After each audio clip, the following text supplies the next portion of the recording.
दोस्तों, आज की कहानी है बड़े भैया मत भूलो, बुढ़ापा आपको भी आना है। माँ की ये हालत करके आप कभी खुश नहीं रह पाओगे।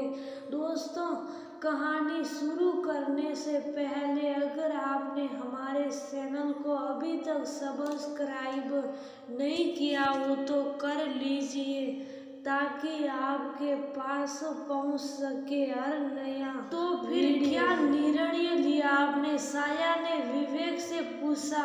अरे, इसमें सोचने वाली क्या बात है, वह भाभी थी मेरी। जैसे भी हो, वह मेरे बड़े भैया हैं। आज अपने जीवन साथी की मृत्यु के बाद उनकी हालत कैसी मैं समझ सकता हूँ। भले ही हम उनके दोनों बेटों की शादी में ना गए हो, लेकिन इस दुख की घड़ी में मैं उनसे मिलने जरूर जाऊंगा। मैंने फ्लाइट बुक कर दी है, कल ही हमें निकलना होगा बेंगलुरु के लिए। साया कल के जाने के लिए अपने और अपने पति के कपड़े बैग में रखने लगी और विवेक करवट बदलकर अतीत की स्मृतियों में सला गया। दोनों भाइयों को आपस में मिले हुए 8 साल हो गए थे। विवेक की माँ अपने बड़े बेटे को याद करते करते एक बार उसे देखने के लिए तरसती हुई ही इस दुनिया से चली गई थी। कितने फोन किए थे विवेक और साया ने उन्हें बुलाने के लिए कि माँ के प्राण केवल आप में ही अटके हैं, लेकिन वह नहीं आए। और उनकी मौत के बाद भी केवल एक दिन के लिए औपचारिकता निभाने आए थे। दोनों बच्चे तो आए भी नहीं थे। विवेक ने क्या कुछ नहीं कहा था अपने बड़े भाई को उस समय, लेकिन वो ये कहकर वहां से चले गए थे, माँ शरीर का कष्ट भुगत रही थी। अच्छा हुआ चली गई। विवेक आलस्य संगीत रह गया था। कोई अपनी माँ के लिए ही इतना निर्मोही कैसे हो सकता है? तब से आज तक उनका आपस में कोई संबंध नहीं था। बड़ी संतान में माँ बाप का विशेष प्यार होता है। विवेक की माँ भी अपने बड़े बेटे आलोक से बहुत प्यार करती थी। आलोक की शादी के कुछ समय बाद ही पिताजी का देहांत हो गया था।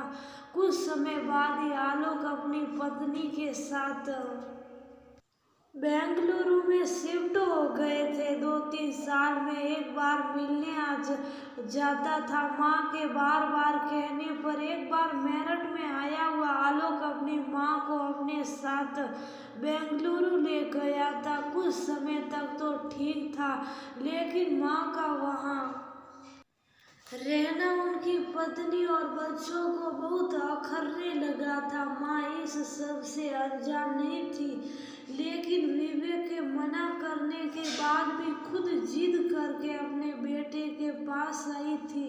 इसलिए उन्हें छोटे बेटे के पास वापस जाने में हिचकिचाहट हो रही थी। विवेक हर बार पूछता था, माँ आपका मन लग रहा है? तो वह खुश होकर कहती थी, हाँ बेटा लग रहा है। लेकिन कुछ दिनों से माँ की आवाज़ में काफ़ी दर्द महसूस किया था विवेक ने। इसलिए वह अपनी माँ को लेने बिन बताए ही बेंगलुरु पहुंच गया था। रो ही पड़ा था वह माँ की हालत देखकर। 4 महीने में ही माँ की हालत नौकर से भी बदतर हो गई थी। कितनी रोई थी वह विवेक के गले लगकर।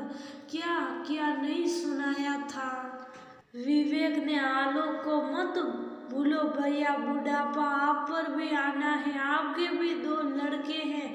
इतिहास अपने आप को दोहराता जरूर है। अरे कैसी औलाद हो आप। माँ ने हमें किस तरह से पाला है। माँ और पापा की तपस्या है आप आज जिस मुकाम पर खड़े हो। मुझे से ज्यादा तो आपने देखा है, अपनी माँ को खून के आंसू रुलाए हैं। भगवान आपको कभी माफ नहीं करेगा। बिना समय गवाए ही विवेक अपनी माँ को अपने साथ अपने घर लेकर आ गया था। माँ को तो जैसे घुन लग गया था। तब से माँ की तबीयत खराब रहने लगी थी। बस यही कहती रहती थी, भगवान बुढ़ापा कभी किसी को ना दे। अपने पेट के जाए बच्चों पर भी बोझ बन जाते हैं। माँ बाप अपने जीवन साथी के न रहने के दुख से भी ज्यादा व्यथित माँ को उनकी औलाद के उपेक्षित व्यवहार ने कर दिया था। वहां से आने के बाद उन्हें ऐसा सदमा लग गया था कि उन्हें विवेक और उसके बच्चों को भी कुछ कहते हुए डर लगने लगा था। जबकि साया और बच्चे अपनी तरफ से पूरी कोशिश करते थे कि दादी बिल्कुल ठीक हो जाए। 1 साल बाद ही उनकी मृत्यु भी हो गई थी। सोचते सोचते सोचते ही विवेक को नींद आ गई थी। बेंगलुरु पहुंचकर आलोक अपने भाई के गले लगकर फूट फूट कर रो पड़ा। तुम्हारी भाभी मुझे अकेला छोड़कर चली गई, मैं अकेला किस तरह जीऊंगा। विवेक अपने भाई को धैर्य दिलाते हुए उसकी आंखों से आंसू टपक पड़े। कोई से भी बच्चे को वहां ना देखकर विवेक ने पूछा तो आलोक ने बताया, दोनों बच्चे अमेरिका में सेटल हो चुके हैं। उनकी माँ उन्हें देखने के लिए आखिरी समय में तरसते हुए ही दुनिया से चली गई।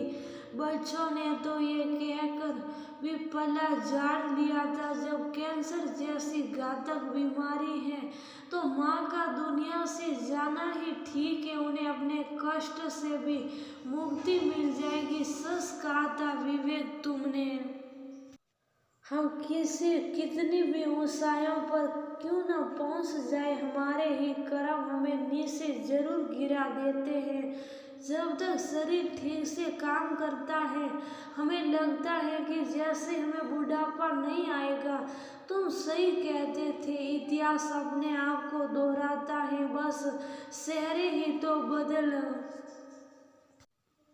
जाते हैं। माँ कभी अपने बच्चों को बदुआ नहीं देती, लेकिन अपने माँ बाप का अपमान करने वाली औलाद को भगवान कभी नहीं बख्शते। सब कुछ होते हुए भी मैं आज बिल्कुल अकेला हूँ। मेरा बुढ़ापा भी एक सजा बन गया है माँ के आखिरी समय में। मैं नहीं तो कम से कम तुम तो माँ के पास थे, मेरे पास तो कोई भी नहीं है। सच ही तो कहा था आलोक ने अपने भाई के लिए बहुत दुख हो रहा था विवेक को, लेकिन अपने माँ बाप को दुख पहुंचाकर कौन दुनिया में सुखी रह पाया है भला।